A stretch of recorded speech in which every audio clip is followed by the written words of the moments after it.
খুবই common sense দিয়ে আপনারা চিন্তা করুন, যে সমস্ত প্রযুক্তি বহির্বিশ্বে বা উন্নত দেশগুলোতে 40 থেকে 50 বছর আগে আসে, সেই সমস্ত প্রযুক্তি বাংলাদেশে 30 থেকে 40 বছর পর আসে।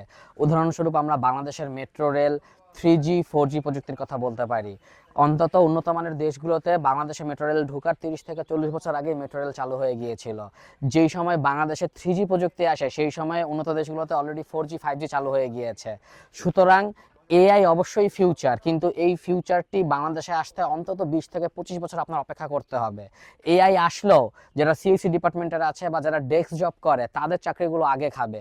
ইলেকট্রিক্যাল সেক্টরে বা ইন্ডাস্ট্রিয়াল সেক্টরে নিজের হাতে মেশিন ট্রাবল শুট করতে হয়, মেশিনের কমিশনিং করতে হয়, প্রোগ্রামিং করতে হয়, প্রবলেম সলভ করতে হয়। আপনার হয়ে কখনোই একটি এআই মেশিনের কমিশনিং করতে পারবে না, পিএলসির প্রবলেম সলভ করতে পারবে না, কিংবা পিএলসির প্যানেল ওয়্যারিং করতে পারবে না।